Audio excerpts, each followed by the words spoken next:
ప్రభుత్వ అధికారులు లంచం వాసన వస్తే తప్ప వాళ్ల టేబుల్పై అప్లికేషన్ ఫైల్పై చేయి పెట్టరు. ఇదంతా మనకు తెలిసిన విషయమే. మరి పై అధికారుల నుండి వచ్చిన ఆదేశాల్ని లెక్క చేస్తారా అంటే సామాన్యుల విషయంలో ఏదైనా ఒకటే. ఇండియా ప్రెసిడెంట్ దగ్గర్నుండి వచ్చిన ఆదేశాలను కూడా పట్టించుకోకుండా ఓ సామాన్యుడు పెట్టుకున్న ఆర్జీని లెక్క చేయకుండా వాళ్ల అధికార అహం చూపించిన అధికారులకు ఓ సామాన్యుడు ఎలా బుద్ధి చెప్పాడో ఈ వీడియోలో తెలుసుకుందాం. వీడియో చాలా ఇంట్రెస్టింగ్ గా ఉంటుంది. ఎక్కడా స్కిప్ చేయకుండా చివరి వరకు చూడండి. అయితే దానికి ముందు చిన్న రిక్వెస్ట్. మా వీడియోలు చాలా మంది చూస్తున్నారు కానీ మా ఛానల్ ని సబ్స్క్రైబ్ చేసుకోవటం మర్చిపోతున్నారు. వీడియో చివరి వరకు చూసిన తర్వాత మేమిచ్చే ఇన్ఫర్మేషన్ నచ్చితే ఈ వీడియోని లైక్ చేయడంతో పాటుగా మా ఛానల్ ని సబ్స్క్రైబ్ చేసుకుని పక్కనే ఉన్న బెల్ ఐకాన్ కొట్టేసి నోటిఫికేషన్ ఆన్లో పెట్టుకోండి. చివరిలో మీ అభిప్రాయాన్ని మాకు కామెంట్ చేయటం మాత్రం మర్చిపోవద్దు. ఇక వీడియో స్టార్ట్ చేసేద్దాం. అతని పేరు హక్కుల్. ఉత్తరప్రదేశ్ బస్తీ జిల్లాలోని లారా గ్రామానికి చెందిన హక్కుల్ స్థానికంగా ఉన్న గ్రామాల్లో మనుషుల నుండి పాములను రెస్క్యూ చేస్తూ పాము పట్టేందుకు పిలిపించిన వాళ్ల దగ్గర నుండి చిన్న మొత్తంలో డబ్బు తీసుకుని ఆ డబ్బుతోనే బ్రతికే వ్యక్తి. అయితే అలా తన చుట్టుపక్కల ఉన్న గ్రామాల్లో నిరంతరం ఎప్పటికప్పుడు పాముల బెడద ఉంటూనే ఉండేది. ప్రతిసారీ గ్రామస్తులు హక్కుల్ను పాములు పట్టడానికి పిలిపించేవారు. అలా ఒక నెలలో కనీసం 20కి పైగా పాములను పట్టుకునేవాడు హక్కుల్. అయితే అలా పట్టుకున్న పాములన్నిటినీ గ్రామాలకు దూరంగా తీసుకెళ్లి వదిలేయాలి. కాని ప్రతిసారీ హక్కుల్ ఆ పని చెయ్యలేడు. అందుకు గ్రామాలకు దూరంగా వెళ్లాలంటే చాలా దూరం ప్రయాణం చేయాల్సి ఉండేది.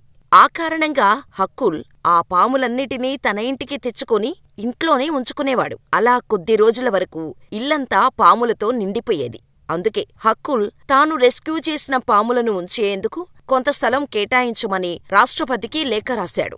అప్పటి రాష్ట్రపతి ప్రతిభా పాటిల్ ఆ లేఖను పరిశీలించి ఖచ్చితంగా హక్కుల్ కోరుకున్న విధంగా అతనికి కొంత భూమిని కేటాయించమని సదరు రెవెన్యూ అధికారులకు ఆదేశాలు జారీ చేశారు. దాంతో హక్కుల్ ఆ రెవెన్యూ ఆఫీస్ చుట్టూ తిరగటం ప్రారంభించాడు.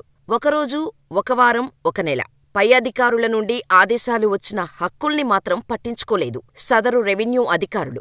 అలా కొన్ని నెలల పాటు ఆ ఆఫీసు చుట్టూ తిరిగిన హక్కుల్ తన ఓపిక నశించి ఓ రోజు తన స్నేహితుడి సాయంతో 3 సంచులు తీసుకుని ఆ రెవెన్యూ ఆఫీసుకు వెళ్లాడు. అతన్ని చూసిన అధికారులకు ఏం అర్థం కాలేదు.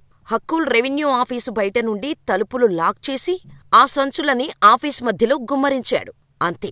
అధికారులందరూ కేకలు పెడుతూ ఎక్కడ పడితే అక్కడికి పరిగెత్తి ఓ పక్కకు చేరారు. ఆ సంచుల్లో ఏముందో తెలుసా?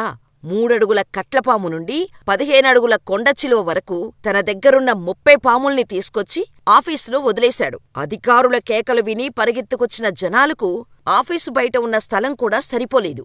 ఆ పాములు ట్రబుల్స్ పైకి వెళ్లటానికి ప్రయత్నిస్తుంటే సదరు అధికారులు ఆ టేబుల్పై ఉన్న గుడ్డలతో అరుస్తూ కేకలు పెడుతూ ఆ పాములను తరిమే ప్రయత్నం చేశారు. కాని కొద్దిసేపటి వరకు ఆఫీసు నిండా ఎక్కడ చూసినా పాములు బుసబుసలే.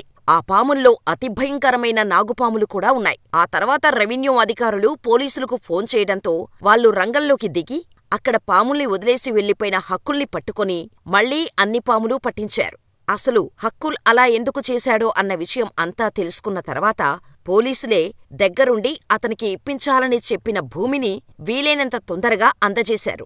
ఇదంతా 2011లో జరిగిన సంఘటన. అయితే ఆ తర్వాత హక్కుల్ 2018 ఓసారి పాముని పట్టడానికి పిలుపు రావటంతో బయల్దేరాడు.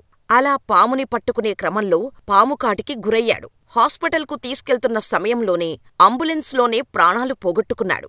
మరి హక్కుల్ చేసిన పనిని మీరు సమర్థిస్తారా లేదా అనే విషయాన్ని కామెంట్ చేసి, వీడియో నచ్చితే లైక్ చేసి, ఇలాంటి మరిన్ని ఇంట్రెస్టింగ్ రియల్ లైఫ్ స్టోరీస్ కోసం మన ఛానల్ని సబ్స్క్రైబ్ చేసుకుని పక్కనే ఉన్న బెల్ ఐకాన్ కొట్టేయండి. వీడియో నచ్చితే లైక్ చేసి మరో వీడియోతో మరో అద్భుతమైన వ్యక్తిగతతో మళ్ళీ కలుద్దాం. అప్పటి వరకు ఇక్కడున్న ఈ వీడియోలు కూడా చూసేసి మా వీడియోలు మరియు కంటెంట్ గురించిన సలహాలు, సూచనలు ఏవైనా ఇవ్వాలనుకుంటే తప్పకుండా కామెంట్లో తెలియచేయండి. లేదా jmediateluguinfo@gmail.com కి ఈమెయిల్ చేయండి. మీ ప్రతి సలహాని, సూచనల్ని తప్పకుండా పరిగణనలోకి తీసుకుంటాం.